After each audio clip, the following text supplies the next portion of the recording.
ทุกท่านครับผมมีกุญแจอยู่ชุดหนึ่งหากท่านใช้กุญแจนี้เป็นท่านจะพบกับความเป็นไปได้มหาศาลท่านจะอยู่เหนือทุกสภาวะด้านมืดในชีวิตท่านจะพบกับสมบัติที่ล้ำค่าที่สุดเท่าที่ท่านจะให้กับตัวเองได้ท่านจะค้นพบความสำเร็จทุกนิยามที่ท่านปรารถนาหากท่านใช้กุญแจนี้เป็นยินดีต้อนรับทุกท่านเข้าสู่ The Library Online Course The Mastermind of Millionaire จิตวิทยาความสำเร็จสู่สมองเงินล้านหากทุกท่านมีโอกาสได้ศึกษาประวัติศาสตร์ความสำเร็จในโลกใบนี้ครับทั้งหมดเกิดขึ้นจากความคิดหากท่านมีความคิดแบบคนสำเร็จท่านจะสำเร็จหากท่านมีความคิดแบบผู้ร่ำรวยท่านจะร่ำรวยหากท่านมีความคิดอันสูงส่งที่จะนำพาท่านไปสู่ความยิ่งใหญ่ในชีวิตท่านจะได้ทุกอย่างที่ต้องการหรือแม้แต่ความเป็นผู้นำหากท่านมีความคิดแบบผู้นำชั้นยอดตัวตนของท่านก็จะเป็นไปในแบบที่ท่านคิดและทุกท่านครับความลับของจักรวาลนี้คืออะไรรู้ไหมครับทุกสรรพสิ่งในโลกล้วนเป็นพลังงานและพลังงานที่เหมือนกันย่อมดึงดูดซึ่งกันและกันและความคิดของท่านมีพลังงานซ่อนอยู่ครับเมื่อความคิดมีพลังงานความคิดจะส่งพลังงานนั้นไปที่จิตวิญญาณของท่านแล้วจิตวิญญาณของท่านนั่นเองที่ดึงดูดทุกผลลัพธ์ทุกสิ่งทุกอย่างเข้ามาในชีวิตของท่านหากท่านยกระดับพลังงานนี้เป็นทุกท่านลองคิดดูสิครับว่าชีวิตท่านจะเป็นอย่างไรสำหรับคอร์สนี้ครับเราจะจัด2รอบละ2วันรอบแรกครับวันเสาร์ที่19ตุลาคมและวันที่26ตุลาคมเริ่มคอร์ส 19:09 นาทีครับแต่ก่อนอื่นเรามีกฎ3ข้อสำหรับการเรียนรู้คลาสนี้หากท่านทำตามกฎนี้ท่านจะค้นพบความสำเร็จมหาศาลกฎข้อแรก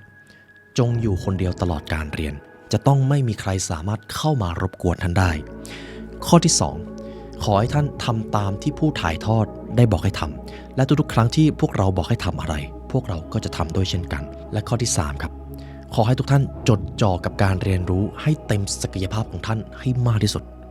แล้วท่านจะได้ทุกผลลัพธ์ที่ท่านต้องการและพวกเราขอเดิมพันครับหากท่านเรียนคลาสนี้จบชีวิตของท่านจะไม่เหมือนเดิม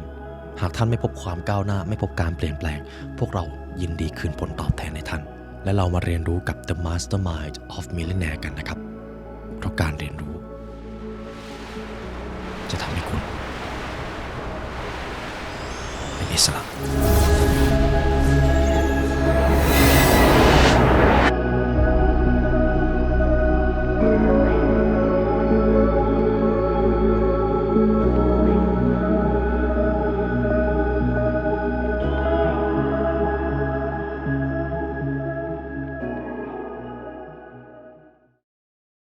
หลังจากนี้ครับผมจะทำให้หนังสือเล่มนี้เป็นมาสเตอร์พีซในชีวิตของทุกท่านครับ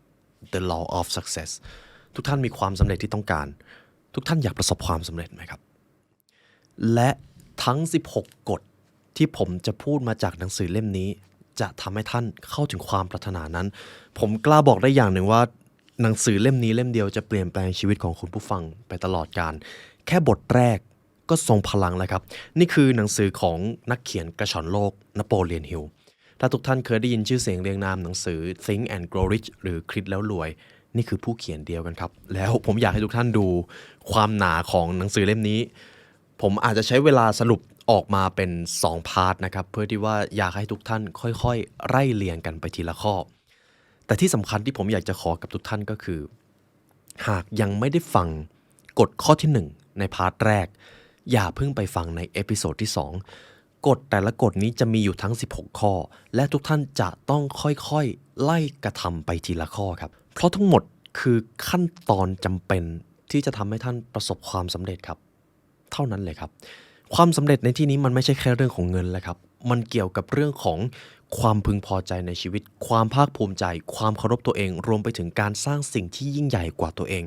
นั่นคือภาพรวมความสำเร็จทั้งหมดนี่คือความทรงพลังของหนังสือเล่มนี้เราจะมาเริ่มส่วนนี้กันครับนิยามความสำเร็จสูงสุดของการเป็นมนุษย์จริงๆแล้วนะครับจริงๆแล้วคุณผู้ฟังต้องการสิ่งนี้มันไม่ใช่เงินแต่มันคืออำนาจและอิสรภาพที่อยู่เหนือชีวิตและจิตวิญญาณครับความสำเร็จที่เราต้องการจริงๆคือการมีอิสรภาพเหนือชีวิตและจิตวิญญาณหากเรามีทุกอย่างเลย แต่ไม่มีอิสรภาพในการใช้ชีวิตไม่สามารถเป็นเจ้านายเวลาของตัวเองได้ทุกท่านจะยังกล้าบอกว่าตัวเองประสบความสำเร็จไหมครับผมเชื่อว่าส่วนใหญ่ก็อาจจะตอบว่าไม่เพราะความสำเร็จของเราคือการมีอิสรภาพและจริงๆผมค่อนข้างเข้าใจครับว่าถ้าคุณผู้ฟังจะต้องซื้อหนังสือเล่มนี้มาอ่านเองอาจจะฝืดระดับหนึ่งแต่ส่วนที่ยากที่สุดคือกฎข้อที่1ครับกฎข้อที่1ยากที่สุดแต่สำคัญที่สุดถ้าเข้าใจกฎนี้ความสำเร็จเป็นเรื่องที่จะเกิดขึ้นอย่างแน่นอนเรามาเริ่มที่ส่วนที่1ครับ The Mastermind อภิจิตรนี่คือกฎแรกที่ถูกเขียนลงไปในหนังสือครับคำว่าอภิจิตรคือจิตวิญญาณทำไมกันความสำเร็จของเรามันเกี่ยวข้องอะไรกับจิตวิญญาณมันสำคัญถึงขนาดไหนข้อนี้ผมจะมีความเป็นวิทยาศาสตร์ระดับหนึ่งนะครับและอยากให้ทุกท่านค่อยๆทำความเข้าใจเพราะถ้าต้องมาตีความเองมันอาจจะยากแต่ผมจะสรุปให้ง่ายและเอาไปใช้ได้เลยอภิจิตรหากเราเข้าใจเราจะเข้าถึงพลังที่ลึกลับที่สุดในจักรวาลนี้ครับลึกลับที่สุดถ้าท่านทำได้แสดงว่าท่านมีความเชื่ออยู่แล้วว่าท่านทำได้นี่คือบทเรียนแรกของความสำเร็จอภิจิตรสิ่งที่จับต้องไม่ได้ล้วนกำหนดสิ่งที่จับต้องได้ในโลกนี้เสมอคำว่าอภิจิตรนะครับมันจะเกี่ยวกับจิตควอนตัมด้วยระดับหนึ่งผมจะย้อนกลับไปในรูปแบบการดำเนินกลไกของโลกนะครับในช่วง1,000 ปีที่แล้วอริสโตเติลได้กำหนดไว้ว่าทุกสิ่งในโลกนี้ล้วนประกอบขึ้นมาจาก4ธาตุก็คือดินน้ำลมและไฟซึ่งก็เข้าใจได้ใช่ไหมครับแต่เมื่อไม่กี่ศตวรรษมานี้ก็เพิ่งมีการค้นพบว่าทุกสิ่งทุกอย่างเกิดขึ้นจากอนุภาคเล็กๆที่มีชื่อเรียกว่าอะตอมจำอะตอมได้ไหมครับและอะตอมประกอบไปด้วย3อนุภาคหรือ3องค์ประกอบหลักๆก็คือนิวตรอนโปรตอนและอิเล็กตรอนนิวตรอนกับโปรตอนรวมกันจะเป็นนิวเคลียสนะครับนิวเคลียสอยู่ตรงกลางคือต้องย้ำก่อนว่านิวเคลียสในที่นี้ไม่ใช่นิวเคลียสในแบบวิชาชีวะนะครับอันนี้จะเป็นนิวเคลียสในแบบของฟิสิกส์นิวเคลียสที่อยู่ตรงกลางจะมีอิเล็กตรอนวิ่งรอบๆนิวเคลียสสิ่งที่น่าสนใจอย่างยิ่งก็คือถ้าเราใช้หลักฟิสิกส์ของนิวโทเนียนฟิสิกส์หรือวิทยาศาสตร์ฟิสิกส์ที่เราเรียนกันในห้องเรียนนะครับอิเล็กตรอนจะไม่มีทางเลยที่จะวิ่งบนนิวเคลียสได้เป็นระยะเวลานานเพราะพลังงานมันจะหายไปเองแต่ครับสิ่งที่มันมหัศจรรย์อย่างยิ่งก็คืออิเล็กตรอนสามารถวิ่งผ่านที่ว่างเปล่ารอบๆนิวเคลียสเหล่านั้นได้กฎฟิสิกส์ในโลกมนุษย์อธิบายไม่ได้แล้วครับจะต้องไปใช้กฎฟิสิกส์ของควอนตัมอันนี้เริ่มมีควอนตัมเข้ามาเกี่ยวข้องแล้วนะครับควอนตัมคืออะไรควอนตัมคือกฎฟิสิกส์ในโลกของอะตอมครับ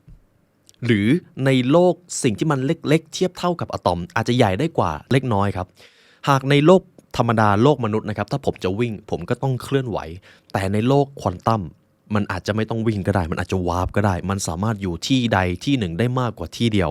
นี่คือโลกของควอนตัมและสิ่งที่เชื่อมกับโลกนั้นได้มากที่สุดคือจิตวิญญาณมนุษย์ครับประสาทสัมผัสการมองเห็นการได้กลิ่นการลิ้มรสก็เป็นประสาทสัมผัสที่สำคัญยิ่งแต่ประสาทสัมผัสเดียวของมนุษย์ที่สามารถเชื่อมโยงกับโลกที่มหัศจรรย์นั้นได้มากที่สุดคือจิตวิญญาณของคนและถ้าเราสามารถฝึกฝนหรือเข้าถึงโลกนั้นได้ความเป็นไปได้จะมีไม่สิ้นสุดครับทุกท่านนี่คือพลังของอภิจิตรอภิแปลว่ายิ่งใหญ่ครับส่วนจิตก็คือจิตวิญญาณของเราหากจะต้องเริ่มความสำเร็จคุณจะต้องเริ่มมาจากภายในคุณไม่สามารถเริ่มมาจากภายนอกได้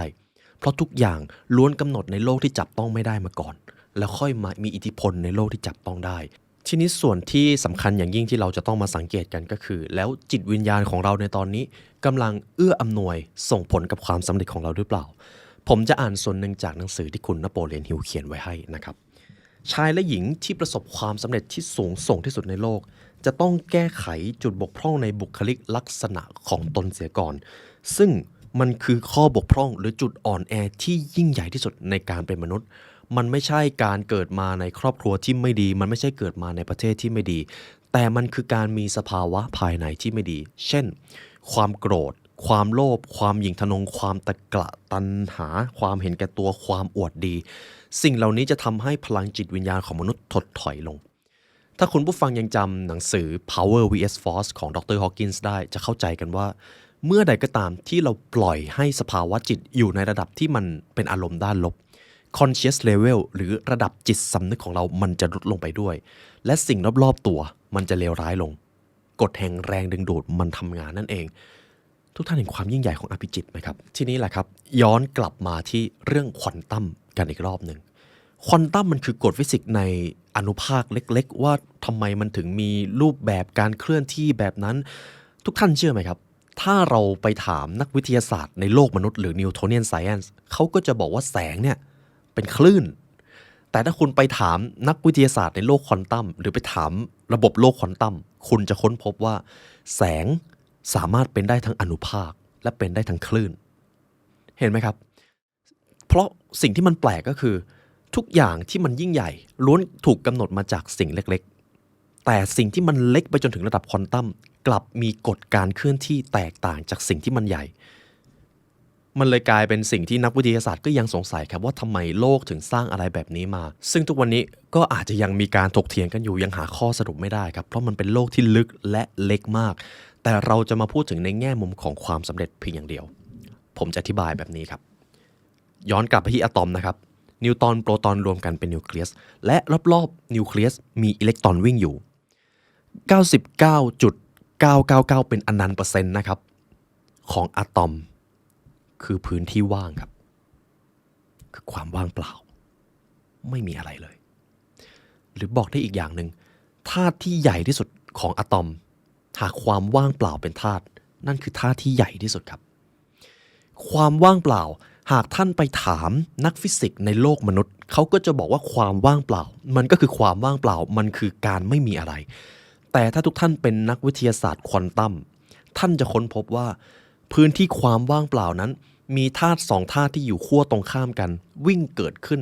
วิ่งชนกันแล้วก็หายไปอยู่ตลอดเวลาหรือบอกได้อีกอย่างหนึ่งความว่างเปล่าที่มันแท้จริงนั้นล้วนแล้วมีเส้นเชือกอันนั้นกำลังสั่นอยู่ตลอดเวลามันคือพลังงานจิตของมนุษย์คือพลังงานพลังงานที่เหมือนกันย่อมดึงดูดเสมอและพอเป็นคำว่าพลังงานครับพลังงานอะไรก็ตามที่มีความคล้ายคลึงกันจะดึงดูดซึ่งกันและกันเสมอยิ่งคุณมีระดับจิตสำนึกที่สูงก็แสดงว่าพลังงานของคุณสูงและพลังงานที่สูงย่อมดึงดูดสิ่งที่ดีเข้ามาเพราะสิ่งที่ดีมันคือสิ่งที่มีคุณค่ามันคือสิ่งที่สูงส่งระดับความคิดของคนนะครับมีความถี่อยู่หมดเลยหากทุกท่านยังจำเรื่องคลื่นความถี่สมองของมนุษย์นะครับก็จะมีคลื่นเบต้าคลื่นอัลฟาคลื่นทีตาและก็คลื่นเดลต้าคลื่นเดลต้าจะเกิดขึ้นในตอนที่เราหลับลึกส่วนอัลฟากับทีตาจะเป็นคลื่นสมองที่มันค่อนข้างถี่แล้วความยาวคลื่นสั้นคือมันเป็นคลื่นที่ดีนั่นเองแต่คลื่นเบต้ามักจะเป็นคลื่นที่เราอยู่ในโหมดของการทำอะไรแล้วไม่ได้จดจ่อความคิดสร้างสรรค์จะไม่ค่อยเกิดในคลื่นเบต้าแต่เมื่อใดก็ตามถ้าเราสามารถปรับให้คลื่นความถี่สมองของเราอยู่ในคลื่นที่มีความสูงในด้านความถี่นะครับความคิดสร้างสรรค์นับร้อยนับพันจะเกิดแรงบันดาลใจจะเกิดทันทีและถ้าหากสิ่งที่เรากำลังค้นพบอยู่ทุกอย่างคือพลังงานจิตของมนุษย์ที่มีพลังงานสูงที่สุดคือจิตที่มีสมาธิครับทุกท่านเห็นอะไรไหมครับยังจำเรื่องราวในหนังสือ The Power of Now หรือ Becoming Supernatural ได้ไหมครับเมื่อไหร่ก็ตามที่เราอยู่กับปัจจุบันหรือทำสมาธิคลื่นจิตของเราจะมีพลังงานสูงมากแล้วมันส่งอิทธิพลต่อชีวิตมันจะไปดึงดูดสิ่งที่ดีมันจะส่งอิทธิพลต่อความรู้สึกของคนที่มาเห็นเราลองสังเกตดูครับวันไหนที่คุณมีสมาธิคุณได้ดูแลตัวเองคนรอบข้างคุณจะปฏิบัติกับคุณดีเพราะพลังงานมันส่งถึงกันครับจิตวิญญาณของเราเชื่อมต่อกันอยู่ตลอดเวลาแต่วันใดก็ตามที่คุณไม่มีสมาธิคุณเครียดคุณปล่อยให้ตัวเองอยู่ในสภาวะด้านลบนานๆเข้าคนรอบข้างคุณจะปฏิบัติกับคุณแปลกไปสิ่งที่มันเลวร้ายจะเลวร้ายมากยิ่งขึ้นไปอีกทั้งหมดมาจากสิ่งนี้ครับพลังของอภิจิตทีนี้เราแทบจะไม่ต้องตั้งคำถามเลยว่าเราจะต้องอยู่กับปัจจุบันหรือต้องฝึกจิตของตัวเองหรือไม่หากท่านอยากประสบความสำเร็จในชีวิตฝึกครับต้องฝึกอย่างไรได้บ้างอย่างแรกที่ผมนึกออกนั่งสมาธิหลายท่านอาจจะสงสัยผมนั่งสมาธิกี่ชั่วโมงไว้ถ้ามีโอกาสมาถามผมตัวต่อตัวแล้วกันนะครับส่วนการอยู่กับปัจจุบันก็เป็นอีกส่วนหนึ่งที่จะทำให้คลื่นความถี่สมองของเราครับอยู่ในจุดที่มีพลังงานที่สูงกฎแห่งแรงดึงดูดจึงมีอยู่จริงครับข้อนี้ผมถึงบอกว่ามันอาจจะเข้าใจยากแต่ถ้าท่านเข้าใจท่านจะปลดล็อกทุกความลับของจักรวาลนี้เลย กฎแห่งแรงดึงดูดมีอยู่จริงความสำเร็จล้วนเป็นสิ่งที่สูงส่งในชีวิตหากท่านปรารถนาความสำเร็จจงทำให้อารมณ์ความรู้สึกของท่านอยู่ในสภาวะที่เป็นบวกมากกว่าเป็นลบครับผมจะแบ่งออกมาเป็น2ขั้วนะครับสภาวะอารมณ์ของมนุษย์ด้านหนึ่งคือ power ด้านหนึ่งคือ force คือพลังงานด้านลบอย่างเช่นความโกรธความโลภความตะกละความอิจฉาความตัณหาประมาณนี้นะครับจะเป็นอารมณ์ด้านลบแต่ถ้าเป็นอารมณ์ด้านบวกก็คือความกล้าหาญความเต็มใจความรักความสันติและการตรัสรู้พยายามทำให้ตัวเองอยู่ในอารมณ์แดนบวกเข้าไว้ครับจึงแนะนำได้ว่าเมื่อใดก็ตามที่สภาวะจิตของคุณผู้ฟังอยู่ในแดนบวกหรือแดน power บ่อยๆรวมถึงการทำสมาธิซึ่งการมีสมาธิก็เป็นคลื่นพลังงานที่สูงสิ่งดีๆมันจะถูกดึงดูดมาและที่สำคัญครับอยู่กับปัจจุบันครับถ้าตรงนี้ต้องการเจาะลึกใน The Power of Now ผมได้อธิบายไว้ลึกซึ้งมากอย่าได้ผัดผ่อนที่จะทำสมาธิอย่าผัดผ่อนในเรื่องนี้เด็ดขาดเพราะมันทำให้คลื่นความถี่สมองของท่านสูงขึ้นและท่านจะเข้าถึงพลังของอภิจิตผมจะจบเรื่องกฎข้อที่1ไว้เท่านี้นะครับนี่คือกฎที่ซับซ้อนและยาวที่สุดและทรงพลังที่สุดเช่นกันหากทุกท่านสงสัยคอมเมนต์ถามได้เลยครับเดี๋ยวถ้าผมมีโอกาสผมจะไปตอบให้ต่อไปเรามาพูดถึงกฎที่2ครับวางความทรงพลังของอภิจิตไว้ก่อนเรามาเข้าสู่โลกมนุษย์กันบ้างข้อที่2 a definite chief aim picture a ship without a destination it drifts aimlessly at the mercy of the sea จงมีเป้าหมายที่สำคัญแน่นอนเรือที่ไร้ทิศทางไม่ว่ามันจะแล่นไปที่ไหนการมีลมก็ไม่ได้ช่วยอะไรทุกท่านมีเป้าหมายไหมครับเป้าหมายทุกท่านเคยได้ถูกเขียนลงไปในที่ใดที่หนึ่งไหมครับอาจจะเป็นไดอารี่ของท่านอาจจะเป็นการบันทึกประจำวันที่ท่านมักจะทำก่อนที่เข้านอนท่านได้เขียนมันไว้แล้วหรือยังหรือแม้แต่การพูดกับตัวเองแน่นอนครับหากพูดถึงตำราความสำเร็จไม่มีเล่มไหนไม่พูดถึงการตั้งเป้าหมายผมจะอ่านส่วนหนึ่งในหนังสือเล่มนี้ให้ทุกท่านเข้าใจด้วยกันครับคุณนโปเลียนฮิลครับก็เขียนเอาไว้ว่ามันมีเหตุผลในทางจิตวิทยาเท่าๆกับทางเศรษฐศาสตร์การเลือกเป้าหมายสำคัญที่แน่นอนในชีวิตขอให้ท่านสนใจเหตุผลในทางจิตวิทยาหลักการทางจิตวิทยาข้อหนึ่งที่เป็นที่ทราบกันดีในทุกแวดวงก็คือการกระทำของเราจะสอดคล้องกับความคิดที่มันมีเป้าหมายเสมอเราจะเป็นไปตามสิ่งที่เราคิดหากความคิดของเราไม่มีเป้าหมายอะไรเลยเราจะไหลไปไหนก็ไม่รู้ครับแล้วเราก็จะไปจบที่ประตูบานใดบานหนึ่งที่เราไม่รู้ว่าเรามาทำไมแต่ถ้าเรามีเป้าหมายความคิดของเราจะเริ่มดึงดูดหรือนำพาเราไปที่เป้าหมายนั้นถึงแม้ระหว่างทางเราจะไม่รู้เลยว่ามันจะใช่เหรอเส้นทางที่เรากำลังไปอยู่แต่เชื่อเลยครับพอคุณมีเป้าหมายในชีวิตวันนั้นจะเป็นอีกวันหนึ่งที่สำคัญอย่างยิ่งพอๆกับวันที่คุณได้เกิดมาเลยเขาจึงบอกว่าเป้าหมายสำคัญที่แน่นอนที่ถูกปลูกฝังไว้ในจิตของเราพร้อมด้วยการตัดสินใจที่จะทำให้มันกลายเป็นความจริงในที่สุดครับมันจะฉโลมจิตใต้สำนึกทุกหย่อมย่าจนมีอิทธิพลอย่างอัตโนมัติต่อการกระทำเพื่อที่จะบรรลุเป้าหมายนั้นเห็นไหมครับเพียงแค่การมีเป้าหมายคือวันแรกที่เราเริ่มตั้งเป้าหมายในห้องในโลกรอบๆตัวมันจะไม่ได้มีอะไรเปลี่ยนไปเลยแต่สิ่งที่เปลี่ยนไปคือพลังของอภิจิตครับเชื่อมกับกฎข้อแรกนั่นเองทีนี้อันนี้จะเป็นส่วนที่ผมอยากจะเอามาแนะนำคุณผู้ฟังหากอยากมีเป้าหมายแล้วอยากยึดมั่นอยากมีความเชื่อมั่นในเป้าหมายนั้นจริงๆควรจะมีวิธีอะไรบ้างมีแค่วิธีเดียวครับวิธีนี้เป็นวิธีที่ทรงพลังที่สุดและสามารถทำได้ทุกวันคุณจะมีโอกาสได้ทบทวนทุกวันผ่านวิธีนี้เขียนลงสมุดครับขีดเส้นใต้อย่างละคำเลยนะครับเขียนลงสมุดเท่านั้นครับโทรศัพท์ไม่ได้ครับต้องเขียนลงสมุดผมอยากให้ทุกท่านดูสมุดเล่มนี้ของผมนะครับสมุดเล่มเล็กนี่คือเขาเรียกว่าเป็นเครื่องมือตัวช่วยชั้นดีที่ทำให้ผมสามารถรู้ว่าตัวเองกำลังจะไปในทิศทางไหนความสำเร็จกำลังจะเข้าใกล้มากขึ้นหรือถอยห่างมากขึ้นสมุดเล่มนี้ครับและนี่คือสมุดของ The Library นะครับทุกท่านครับนี่ไม่ใช่การขายเลยเพราะมันคือสิ่งที่ผมใช้มาเป็นปีและมันคือเครื่องมือที่ดีที่สุดในชีวิตที่ทำให้ผมเข้าใกล้ความสำเร็จสมุดเล่มนี้มีอะไรมีแค่การจดครับมีแค่การจดบันทึกและด้วยความที่ผมใช้สมุดนี้มาเป็นปีๆครับ เลยเป็นเหตุผลสำคัญยิ่งที่ผมอยากจะผลิตสิ่งนี้มาให้กับทุกท่านด้วยการเขียนครับไม่ว่าจะเป็นกิจวัตรการเขียนเป้าหมายหรือการเขียนประโยคปณิธานของท่านแล้วถ้าเราได้เห็นมันทุกวันยังไงพลังของอภิจิตมันก็ทำงานในนี้ผมเลยได้ดีไซน์ทุกอย่างมาเพื่อที่จะให้ทุกท่านได้ทำสิ่งนั้นครับในนี้จะมีประโยคชวนคิดให้ทุกท่านได้อ่านวันไหนที่ท้อวันไหนที่เหนื่อยอย่างน้อยขอให้ประโยคเหล่านี้ได้เป็นกำลังใจให้กับทุกท่านผมจะอธิบายถึงวิธีการเขียน journal ที่ดีที่สุดเท่าที่ผมได้ลองมานะครับก็คือหน้าแรกผมอยากให้ทุกท่านเขียนปณิธาน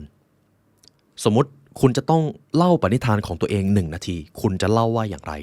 มันจะไม่ได้ยาวมากแล้วขอให้ทุกท่านเอาปณิธานนั้นแหละครับมาเขียนลงหน้าแรกปณิธานที่ทรงพลังมักจะเป็นบางสิ่งบางอย่างที่คุณต้องการทำนอกเหนือจากตัวเองอาจจะทำเพื่อโลกทำเพื่อสังคมแต่จะไม่ใช่การทำเพียงแค่เงินหรือผลประโยชน์ส่วนตัวแล้วสิ่งนั้นเราจะเรียกกันว่าปณิธานขอให้ทุกท่านเริ่มตั้งปณิธานของตัวเองแล้วเขียนลงไปในหน้าแรกครับเสร็จแล้วเว้น1 หน้านี้ปล่อยโล่งหลังจากนั้นเป็นแค่ไดอารี่แหละครับทุกท่านครับการมีไดอารี่จะทำให้รู้ว่าท่านจะใช้ทรัพยากรที่มีค่าที่สุดไปกับอะไร2 บรรทัดแรกเขียนเป้าหมายผมให้เลือกมาแค่2 ข้อหรือมากที่สุด3 ข้อเพราะถ้าเยอะไปกว่านี้จะไม่มีข้อไหนสำคัญและหลังจากนั้นครับเป็น to do list แหละครับสิ่งที่มหัศจรรย์อย่างหนึ่งก็คือหากท่านเริ่มเขียน to do list ไปเรื่อยๆนะครับกิจวัตรมันจะน้อยลงเพราะท่านจะเริ่มรู้แล้วว่าอะไรสำคัญกับอะไรดูเหมือนจะสำคัญแต่มันไม่ได้สำคัญนี่คือความมหัศจรรย์ของการเขียนครับและต่อไปนี้ก็เป็นรูปแบบที่ผมใช้เขียนไดอารี่หรือ to do list ของตัวเองนะครับผมจะขีดขั้นตรงกลางนี่ครับเพื่อที่ว่าจะได้ประหยัดที่แล้วจะได้ใช้สมุดนานๆด้วย day 1หรือวันที่1ผมก็เขียนซีกซ้ายวันที่2ผมก็เขียนซีกขวาในแต่ละซีกก็จะมีเป้าหมายมี to do list และมีไดอารี่เผื่อบางวันทุกท่านเจอเหตุการณ์ที่น่าสนใจก็สามารถเขียนลงไปได้อันนี้จินตนาการได้ด้วยตัวเองเลยครับเพียงแค่ว่าวิธีนี้ผมใช้แล้วมันทำให้ประสิทธิภาพการใช้ชีวิตเพิ่มขึ้นอย่างมหาศาลแล้วขอย้ำกับทุกท่านอีกครั้งหนึ่งนะครับหนังสือเล่มนี้หรือสมุดเล่มนี้คือคู่มือที่ทรงพลังที่สุดที่ทำให้ผมได้เข้าใกล้ความสำเร็จและเราทุกคนมีนิยามความสำเร็จทุกท่านก็มีผมเลยขอส่งมอบสิ่งนี้ให้กับทุกท่านครับหากทุกท่านต้องการซื้อสมุดไดอารี่เล่มนี้จากทาง The Library Learn เดี๋ยวผมจะขออนุญาตวางลิงก์ไว้ข้างล่างนะครับและจะเป็นเกียรติอย่างยิ่งที่จะได้รับการสนับสนุนจากทุกท่านด้วยเอาล่ะครับการมีเป้าหมายสำคัญอย่างยิ่งแม้แต่การเขียนลงไปในแต่ละวันถึงแม้มันจะไม่มีอะไรเปลี่ยนไปแต่เชื่อนะครับอภิจิตมันทำงานตั้งแต่วินาทีนั้นแล้วหลังจากนี้ในแต่ละคืนก่อนที่จะเข้านอนหลับตาลงครับแล้วนึกถึงคนที่ท่านต้องการให้มาเป็นครูอาจจะเป็นใครก็ได้ครับในโลกนี้คุณผู้ฟังมีไอดอลไหมครับอยากให้เขามาพูดอะไรกับท่านหลับตาแล้วจินตนาการถึงพวกเขาไม่ว่าจะเป็นจักรพรรดิมาร์คัสออเรเลียสอับราฮัมลิงคอล์นนโปเลียนโบนาปาร์ตจงนึกภาพว่าพวกเขากำลังนั่งโต๊ะและรับฟังเพื่อให้คำปรึกษาแก่ท่านจินตนาการสิ่งเหล่านี้ไว้ครับเมื่อเรามีครูเราจะรู้ว่าเราจะดำเนินไปในทิศทางไหนเมื่อสิทธิ์พร้อมครูจะเข้ามาและเมื่อสิทธิ์พร้อมจริงๆครูจะหายไปทีนี้ผมจะให้คุณผู้ฟังมาลองตั้งเป้าหมายนะครับถ้าบางท่านมีอยู่แล้วเขียนมันทุกวันเลยระลึกถึงมันทุกวันเลยอาจจะข้ามส่วนนี้ไปก็ได้แต่ถ้าใครที่รู้สึกยังลังเลสงสัยในเป้าหมายของตัวเองขอให้ฟังประโยคนี้ให้จบนะครับก้าวแรกของความสำเร็จขึ้นอยู่กับว่าเราตัดสินใจที่จะตั้งเป้าหมายในชีวิตอย่างไรก้าวต่อไปก็อยู่ที่แค่การเขียนมันออกมาให้ชัดเจนและรวบรัดประกอบด้วยแผนการอันหนึ่งหรือไม่เกิน3 อันที่ท่านตั้งใจที่จะใช้ในการบรรลุวัตถุประสงค์ตามเป้าหมายเป้าหมายที่สำคัญจะมีอยู่สิ่งเดียวเลยครับมันคือเป้าหมายในการปรารถนาที่จะทำสิ่งที่มันยิ่งใหญ่กว่าตัวเองคุณอาจจะใช้ศักยภาพที่คุณมีสร้างสังคมใหม่พัฒนาโลกพัฒนาคนอะไรก็ได้ครับและสิ่งตอบแทนทั้งหมดมันจะค่อยๆตามมาแต่ถ้าท่านเริ่มต้นมาด้วยการปรารถนาถึงสิ่งตอบแทนเลยยังไงมันก็ไม่มานี่คือกลไกของโลกนี่ครับมันลึกลับเราไม่สามารถอธิบายได้ตรงๆย้ำอีกครั้งนะครับก้าวแรกตั้งเป้าหมายให้ชัดเจนก้าวที่2เขียนลงไปทบทวนมันทุกๆวันและก้าวที่3ครับร่วมมือกับผู้อื่นเพื่อที่จะดำเนินการตามแผนการนั้นๆครับ ถ้าคุณมีเพื่อนช่วยคิดหรือมีคนที่คอยให้แรงบันดาลใจในการเดินทางเราจะมีแรงบันดาลใจความสำเร็จจะทบทวีได้เร็วขึ้นดังนั้นคุณผู้ฟังครับขอให้ท่านเลือกคนที่ท่านเชื่อใจนะครับที่จะเล่าเป้าหมายให้พวกเขาฟังเอาแค่คนที่คุณเชื่อใจเท่านั้นอย่าไปเลือกใครก็ได้เด็ดขาดอย่าเอาความสำเร็จไปเล่าให้คนที่จิตใจยังไม่สูงส่งเท่ากับท่านเพราะมันจะไม่เป็นผลดีเลยคุณอาจจะได้รับคำวิจารณ์ที่มันไม่ได้สร้างสรรค์คุณเอาไปปรับใช้พัฒนาอะไรก็ไม่ได้นี่คือสิ่งที่เรามักจะเจอครับเวลาเอาความฝันอันสูงส่งไปเล่าให้กับคนที่จิตวิญญาณไม่ได้สูงเท่าเราดังนั้นอย่าปล่อยให้พวกเขามาเยาะเย้ยจงเอาความฝันของท่านไปเล่ากับคนที่คู่ควรนั่นเองเพราะส่วนที่สำคัญอย่างยิ่งนะครับสมมติถ้าเรามีกัลยาณมิตรหรือมีเพื่อนคู่คิดกับความสำเร็จอภิจิตคือสิ่งที่เชื่อมโยงกันได้และเมื่อใดก็ตามถ้าอภิจิตของเราไปเชื่อมโยงกับคนที่ประสบความสำเร็จหรือมีอภิจิตที่ต้องการเติบโตเหมือนกันมันจะเป็น1+1เท่ากับ3หรือมากกว่า3ก็ได้ครับเห็นไหมครับพลังของอภิจิตจะอยู่ในทุกๆข้อเลยนี่คือกฎข้อที่2ครับจงมีเป้าหมายที่สำคัญชัดเจนและแน่นอนต่อไปเรามาถึงกฎข้อที่3เราจะมาพูดถึง self confidence ครับ reflect on moments when you doubted yourself จงมีความเชื่อมั่นในตัวเองจงทบทวนตัวเองทุกครั้งในยามที่ท่านเกิดความลังเลสงสัยความมั่นใจคือขุมพลังอันสำคัญยิ่งในการสร้างคำพูดที่ดีสร้างการกระทำที่ดีสร้างนิสัยที่ดีและสร้างโชคชะตาที่ดีความมั่นใจในตัวเองครับความมั่นใจในที่นี้คืออะไรเราจะมาเรียนรู้กฎข้อนี้หากท่านต้องการสร้างความเชื่อมั่นในตัวเองสิ่งแรกที่คุณนโปเลียนฮิลแนะนำก็คือคุณจะต้องเอาชนะความกลัวทั้ง6นี้ให้ได้ครับ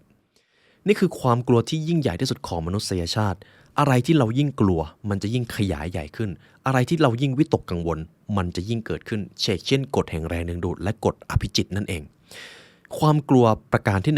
1ความกลัวยากจนความกลัวประการที่2กลัวชรา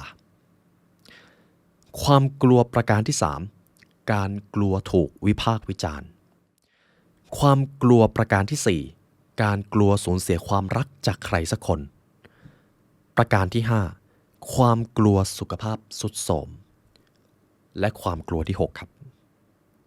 ความกลัวตายใน6ประการนี้มีอะไรบ้างที่คุณผู้ฟังกำลังกลัวอยู่สิ่งที่สำคัญอย่างยิ่ง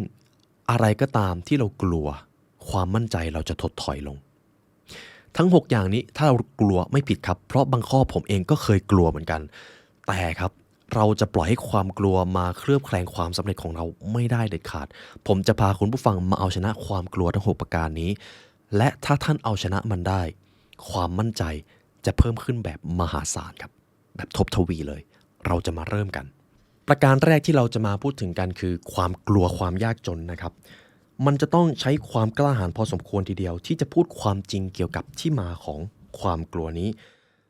ความคิดและเหตุผลมิได้กินมนุษย์ด้วยทางเนื้อหนังแต่พวกเราถูกกัดกินด้วยทางการเงินในยุคทุกวันนี้ความกลัวความยากจนมันก่อให้เกิดอะไรบ้างมันก่อให้เกิดความวิตกกังวลในสิ่งที่ยังมาไม่ถึงใบแจ้งนี่นะจะมาหรือเปล่าสิ้นเดือนเงินจะพอใช้หรือเปล่าเงินไม่พอเครียดจังเลยพอมันเครียดนานๆเข้าแต่ปัญหามันไม่เกิดสักทีมันกลับกลายเป็นว่าเราหมกมุ่นครับหมกมุ่นอยู่กับสิ่งที่มันไม่เกิดขึ้นและเราก็ไม่ได้อยู่กับปัจจุบัน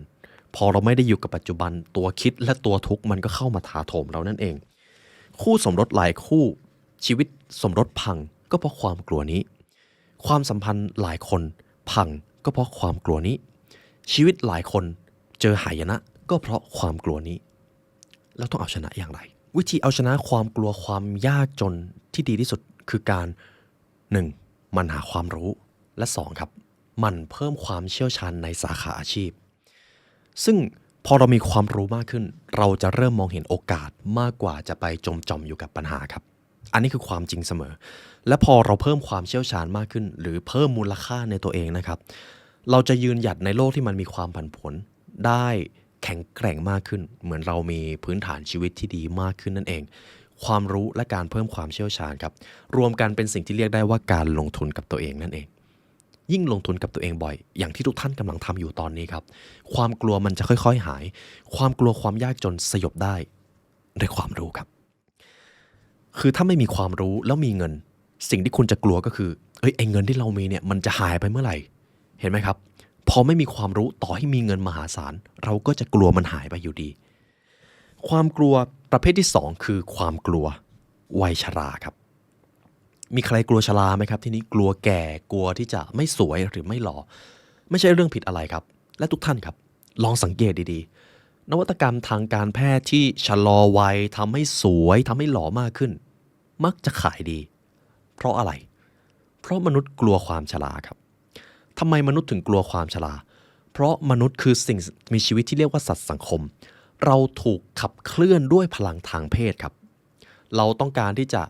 ใช้คำว่าผสมพันธุ์เราต้องการที่จะขยายเผ่าพันธุ์เราต้องการที่จะดึงดูดเพศตรงข้าม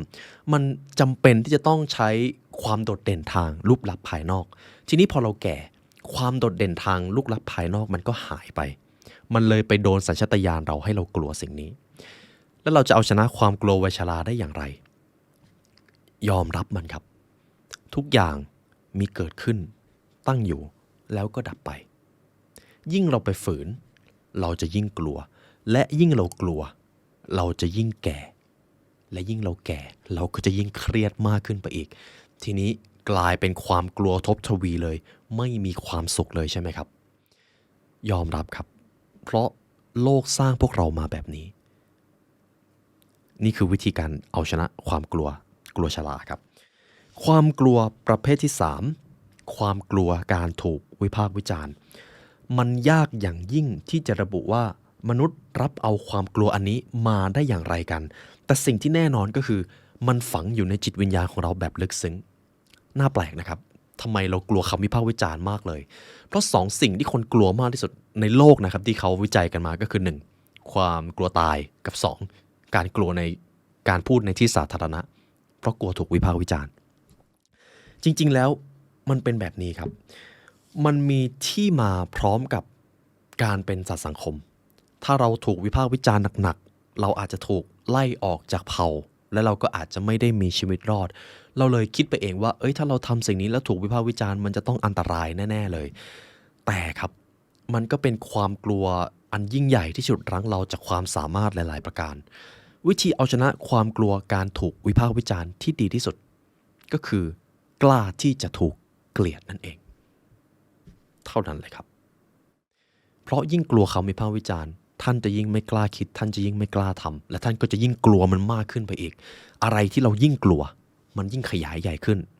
แต่สุดท้ายแล้วเมื่อท่านไปเผชิญหน้าเชื่อเลยครับความกลัวมันจะหายไปเองนี่คือวิธีเอาชนะตัวที่3ตัวที่4การกลัวสูญเสียความรักอันนี้อาจจะเป็นอีกสิ่งหนึ่งที่รับมือได้ยากนะครับเวลาเราอกหักเราจะเจ็บมากเลยจริงๆเวลาเราโดนใครสักคนหักอกหรือทอดทิ้งเรารู้สึกเจ็บความผิดไม่ได้อยู่ที่คนอื่นครับอยู่ที่เราเพราะอะไรในชีวิตของมนุษย์แต่ละคนจะมีอยู่สิ่งหนึ่งที่เรียกว่าอัตตาครับยังจำ The Power of Now ได้ไหมครับอัตตาทำให้เราคาดหวังว่าคนนั้นคนนี้จะต้องทำแบบนั้นกับเราจะไปปรารถนาให้คนนั้นเป็นแบบนั้นแบบนี้เพื่อให้เราพึงพอใจ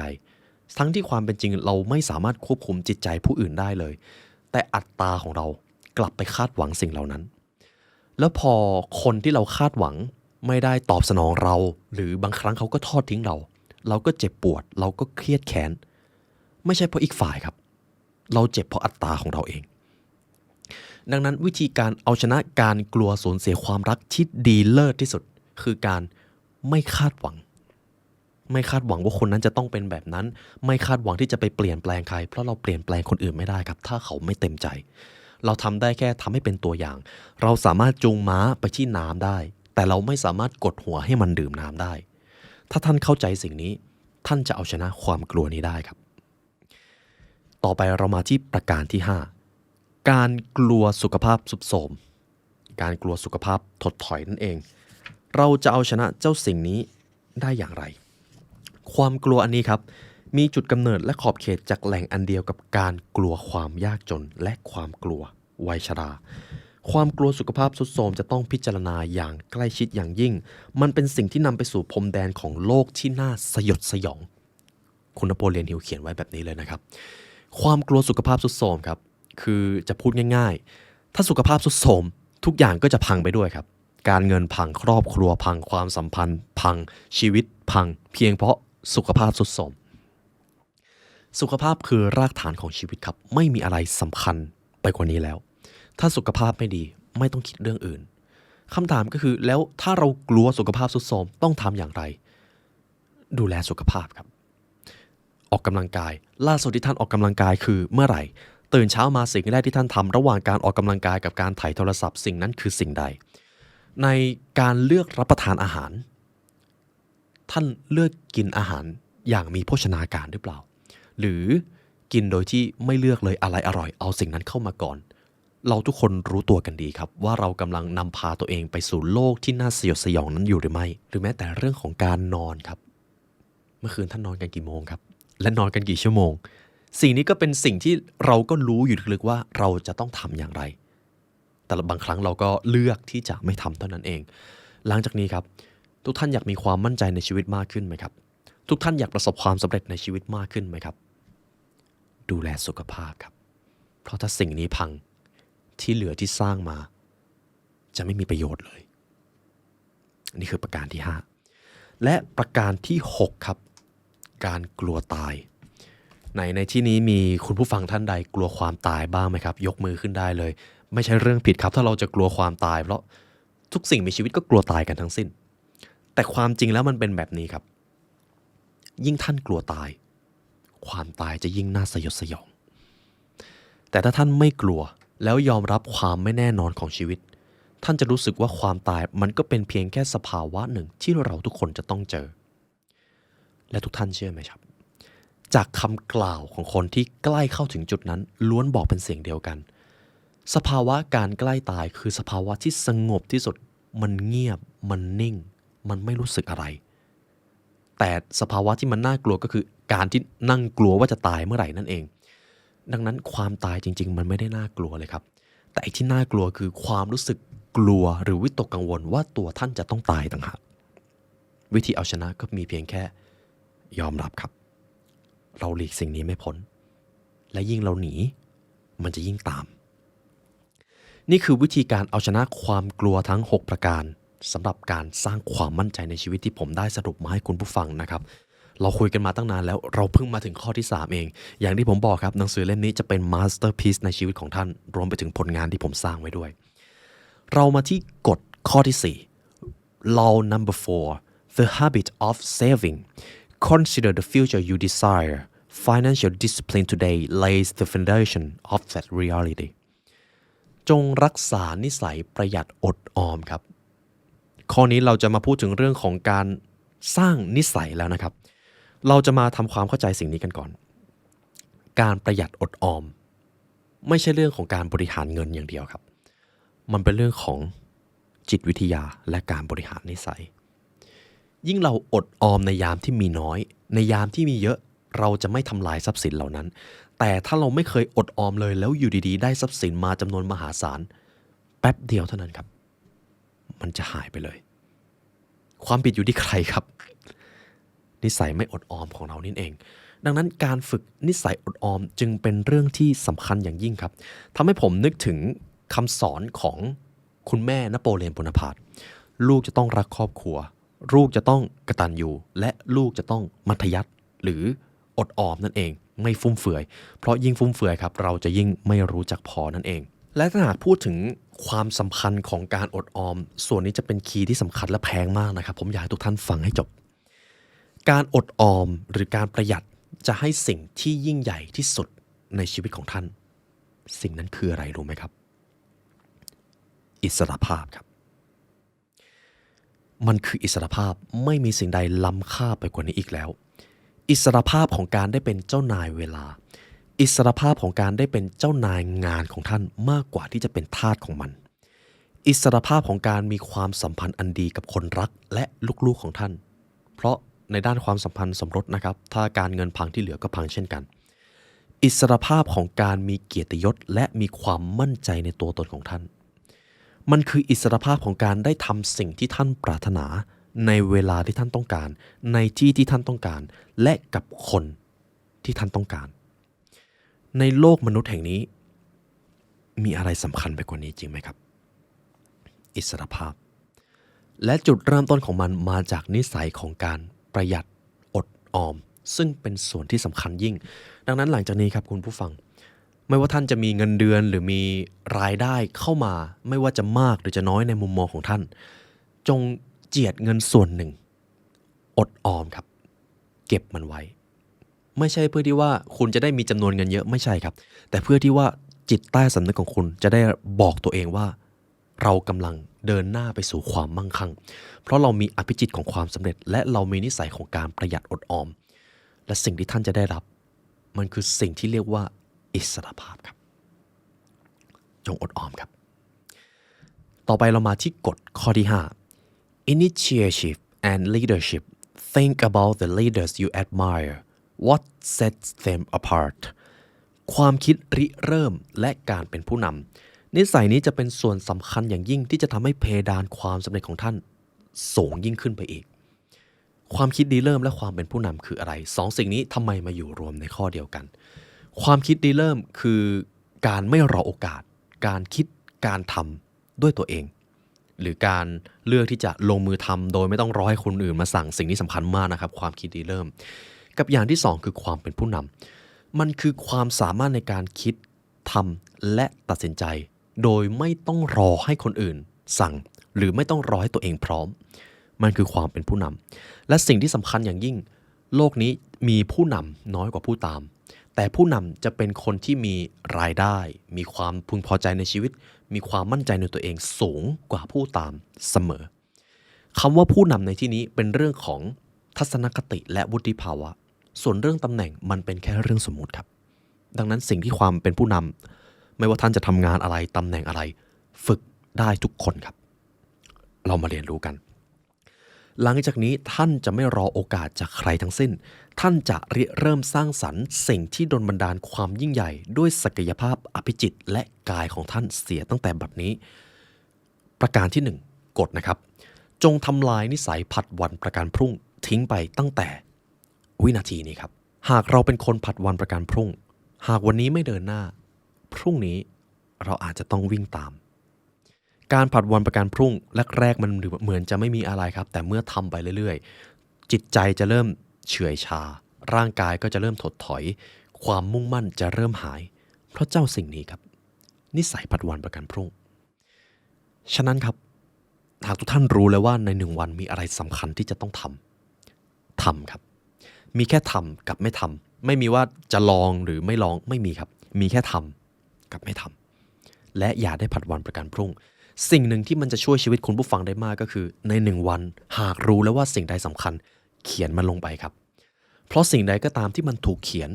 มันเท่ากับว่าเราได้ทำพันธสัญญากับตัวเองไว้แล้วและเราจะมีโอกาสน้อยมากที่จะผัดวันประกันพรุ่งในสิ่งที่เราเขียนประการที่2วิธีเดียวเท่านั้นที่ท่านจะมีความสุขคือจงมอบสิ่งนั้นให้แก่ผู้อื่นครับนี่คือจุดเริ่มต้นของการเป็นผู้นำที่ยอดเยี่ยมคือผู้นำที่มีบารมีได้รับการสรรเสริญในทุกคนทุกแห่งและจุดเริ่มต้นและจุดสำคัญที่ทำให้พวกเขาได้สิ่งนั้นคือการเป็นผู้ให้ครับให้ความสุขให้เวลาให้ทรัพย์สินให้ความรู้การให้ทั้งหมดคือสิ่งที่เขาได้รับมาด้วยการเป็นผู้นำนั่นเองจงเป็นผู้ให้ครับเพราะเราจะมีความสุขได้ก็ต่อเมื่อเรามอบสิ่งนั้นให้กับผู้อื่นประการที่3จงเป็นผู้นำครับเท่านั้นเลยครับคุณนโปเลียนฮิลเขาได้อธิบายไว้แบบนี้ครับเขาได้เปรียบเทียบผู้นำอยู่2ประเภทก็คือนโปเลียนโบนาปาร์ตและก็อับราฮัมลินคอล์นนโปเลียนโบนาปาร์ตครับเป็นอดีตจักรพรรดินโปเลียนโบนาปาร์ตครับเป็นผู้กอบกู้ที่ยิ่งใหญ่มากเขาสามารถนำพาประเทศฝรั่งเศสเกิดการปฏิวัติแล้วก็ไปยึดดินแดนอื่นๆถึงแม้เขาอาจจะไม่ได้จบสวยนะครับสำหรับนโปเลียนโบนาปาร์ตแต่ก็ถือว่าเป็นจักรพรรดิผู้ยิ่งใหญ่สิ่งที่มันน่าวิเคราะห์อย่างยิ่งก็คือช่วงแรกเริ่มนโปเลียนโบนาปาร์ตทำเพื่อประเทศของตนทำเพื่อประชาชนทำเพื่อที่จะขจัดความคอร์รัปชันให้มันหายไปแต่เมื่อจุดหนึ่งนโปเลียนโบนาปาร์ตได้รับอำนาจได้รับตำแหน่งได้เป็นจักรพรรดิแล้วมีเรื่องเล่าว่ากันว่าจริงๆตนอยากจะเป็นพระเจ้าด้วยซ้ำหลังๆมาเขาเริ่มต้องการหลายสิ่งหลายอย่างเพื่อตัวเองครับ จนเขาเริ่มนำพากองทัพไปรบแล้วแพ้ความพ่ายแพ้แต่ละครั้งหากมันน้อยถ้าเทียบกับชัยชนะแต่มันเป็นความพ่ายแพ้ที่ยิ่งใหญ่พอนโปเลียนโบนาปาร์ตแพ้ก็ต้องโดนเนรเทศไปอยู่ที่เกาะซึ่งโดนเนรเทศถึง2 ครั้งนะครับหากนโปเลียนโบนาปาร์ตยังมีความมุ่งมั่นที่จะทำเพื่อประชาชนหรือสิ่งที่มันยิ่งใหญ่กว่าตนเขาอาจจะจบสวยกว่านี้ก็ได้นี่คือเรื่องราวส่วนแรกกับคนที่2คืออับราฮัมลินคอล์นอับราฮัมลินคอล์นนะครับถ้าเทียบกับนโปเลียนก็คือจุดเริ่มต้นของลินคอล์นนี่ไม่สวยเลยเกิดมาในครอบครัวที่ยากจนแถมมักจะโดนบูลลี่อยู่บ่อยครั้งด้วยว่าเป็นลิงแขนขายาวดูเก้งก้างนั่นเองแต่อับราฮัมลินคอล์นครับมีความเป็นผู้ให้ที่สูงส่งมากเขาสามารถที่จะให้สิทธิการเป็นนักการเมืองกับผู้อื่นหากเขาเห็นว่ามันถูกต้องแล้วประชาชนสมควรได้รับเขาสามารถที่จะเป็นทนายความที่เขาจะรับงานที่รู้ว่าอีกฝ่ายหรือลูกความของเขาเนี่ยถูกเท่านั้นหากลูกความของเขาผิดเขาจะไม่ทำถึงแม้ว่าค่าจ้างมันจะสูงขนาดไหนก็ตามจนถึงจุดหนึ่งอับราฮัมลินคอล์นก็ได้รับเลือกเป็นประธานาธิบดีของสหรัฐอเมริกาแล้วด้วยความที่เป็นผู้ให้มีความเป็นผู้นำต้องการทำเพื่อประเทศต้องการทำเพื่อประชาชนเขาต้องการให้ระบบทาสมันหายไปแล้วในยุคของอับราฮัมลินคอล์นครับมีสงครามกลางเมืองเกิดขึ้นซึ่งลินคอล์นปรารถนาที่จะให้มนุษย์ทุกคนเท่าเทียมกันอับราฮัมลินคอล์นเห็นเลยว่าระบบของทาสมันควรยกเลิกไปได้แล้วมันเป็นการกดขี่สถานะความเป็นมนุษย์ทั้งที่เราทุกคนควรจะเท่าเทียมกันแล้วปณิธานนั้นแหละครับทำให้อับราฮัมลินคอล์นได้รับการสรรเสริญในทุกคนทุกแห่งถึงแม้ว่าตัวของลินคอล์นนะครับจะถูกสังหารหลังจากสงครามกลางเมืองจบไปแล้วเป็นชัยชนะของฝั่งของอเมริกาเหนือที่อับราฮัมลินคอล์นปกครองอยู่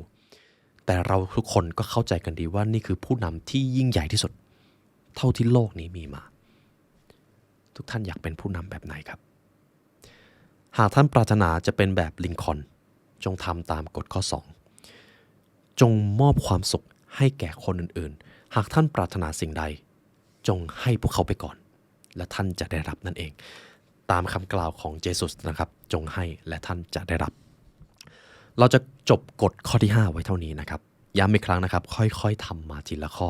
จนตอนนี้เราเดินทางมาถึงกฎข้อที่6 imagination จินตนาการครับ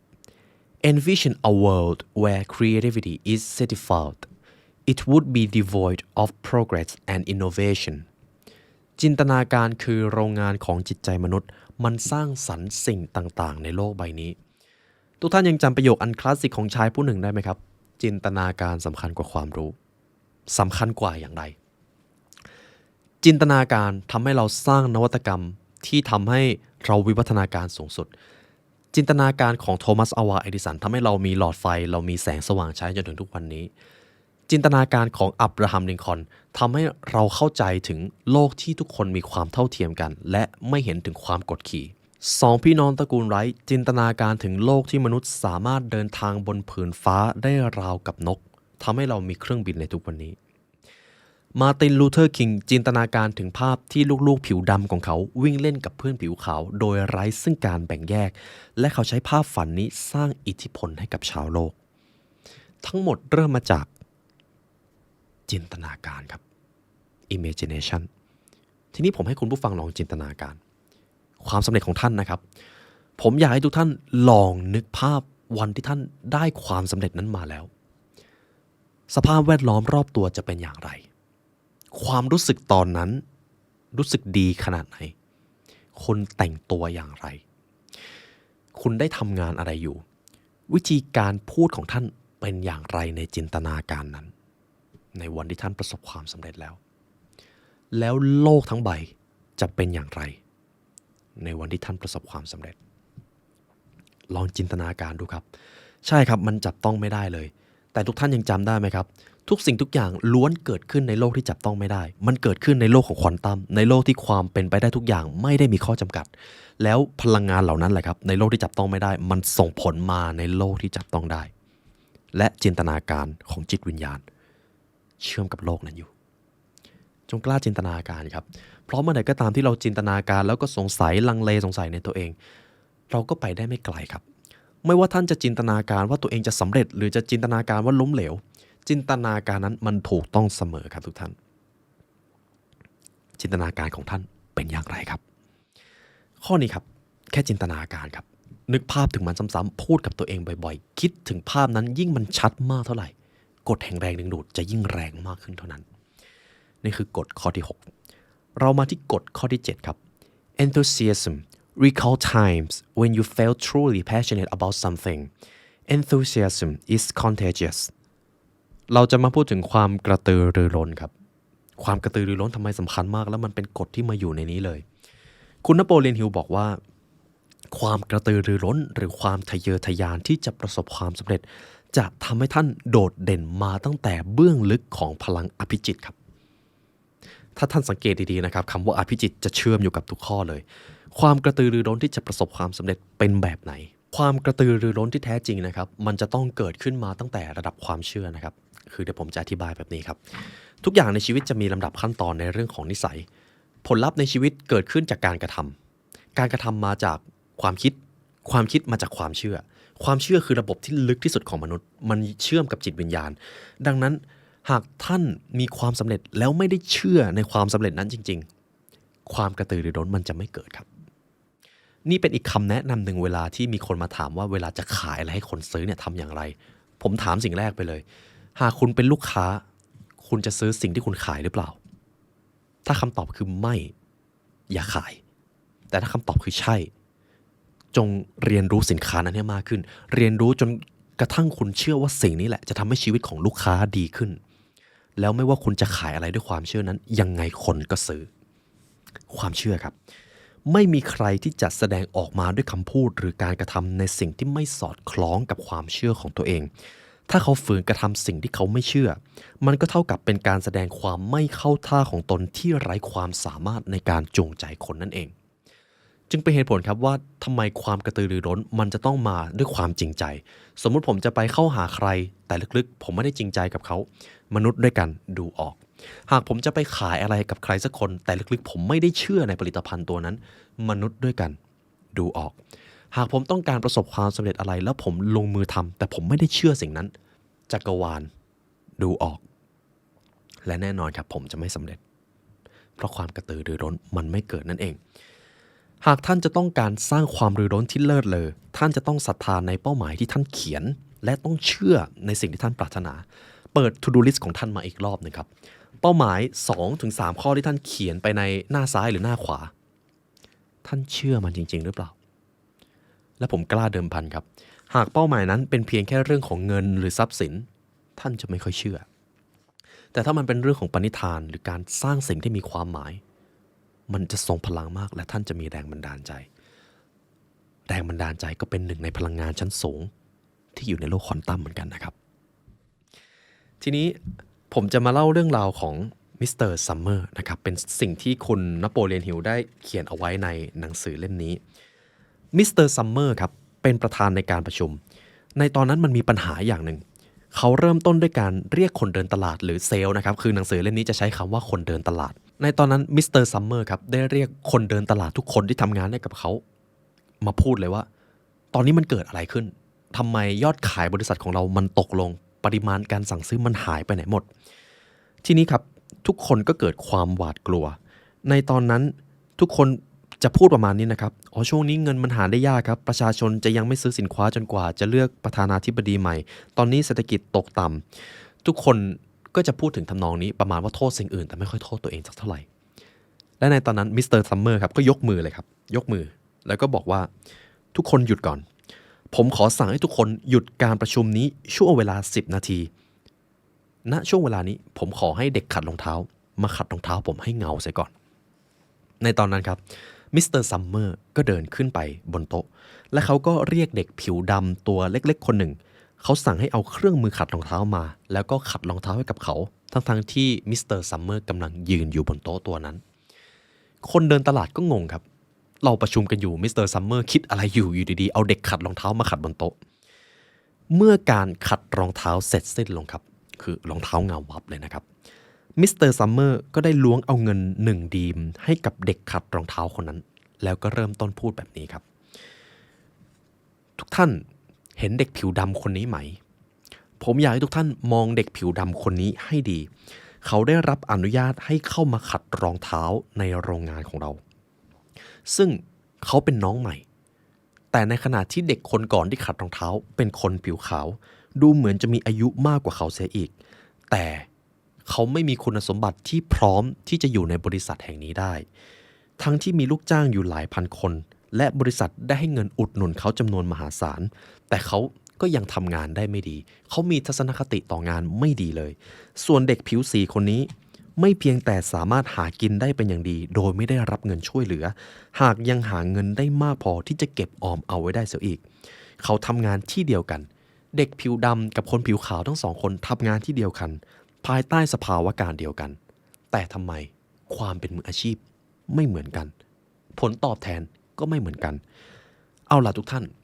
ผมอยากจะขอถามทุกท่านอย่างหนึ่งที่ท่านเป็นนักเดินตลาดชั้นยอดกันนี้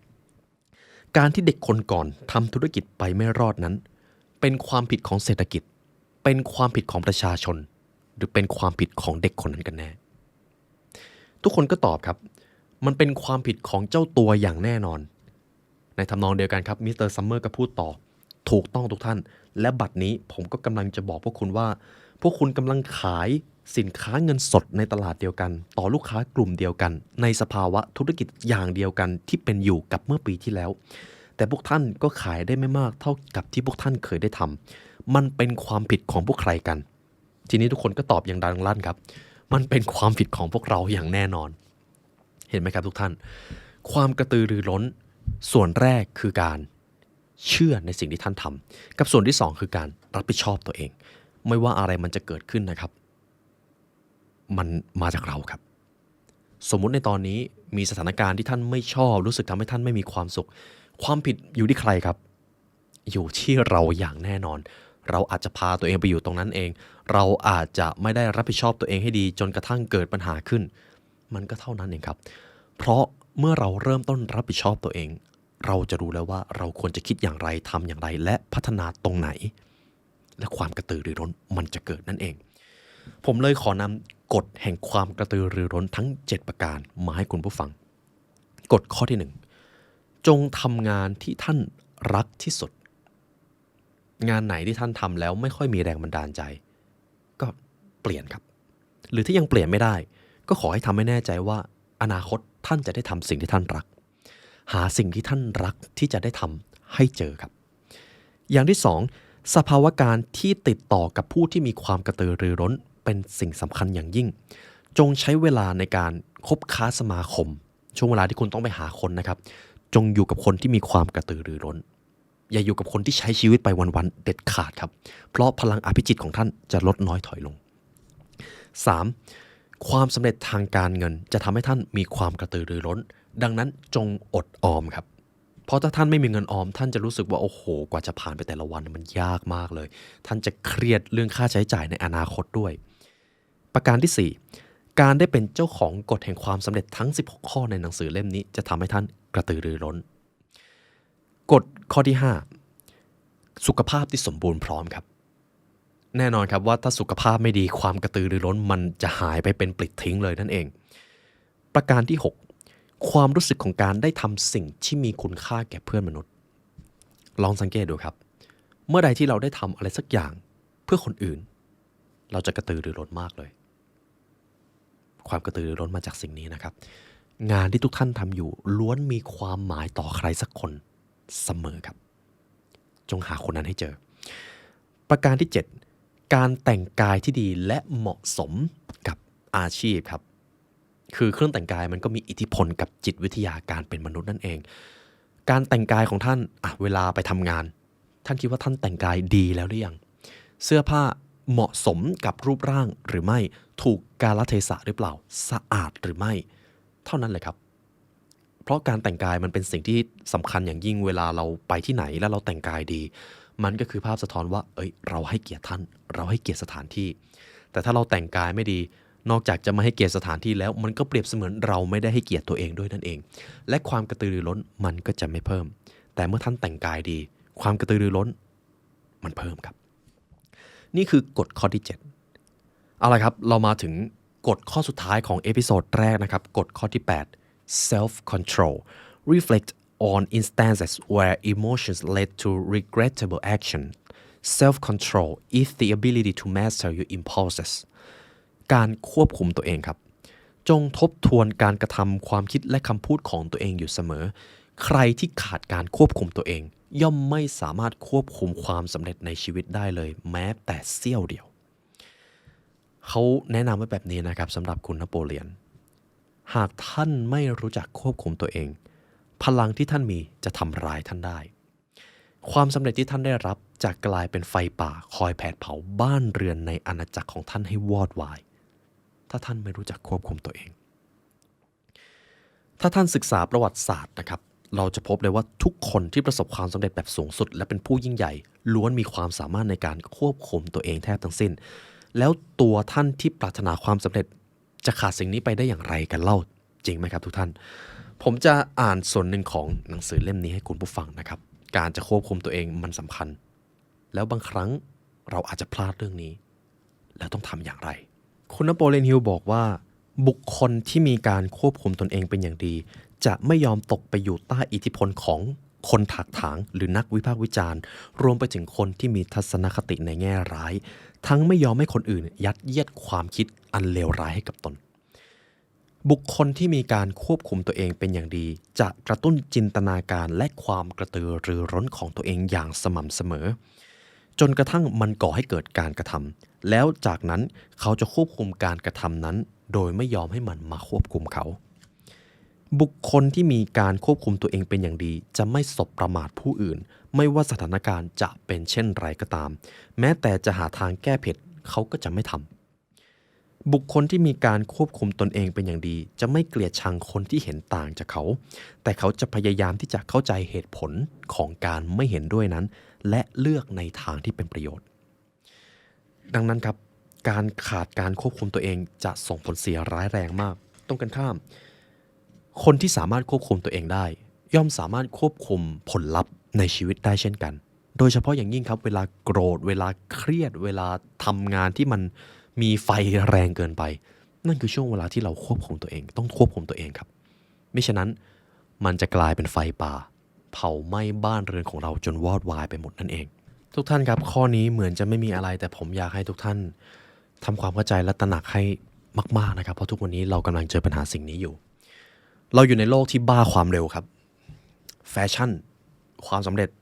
ในโซเชียลมีเดียเปิดไปโอ้โหการเปรียบเทียบมีนับไม่ถ้วนเลยมันทำให้เราขาดการควบคุมตัวเองได้ง่ายครับ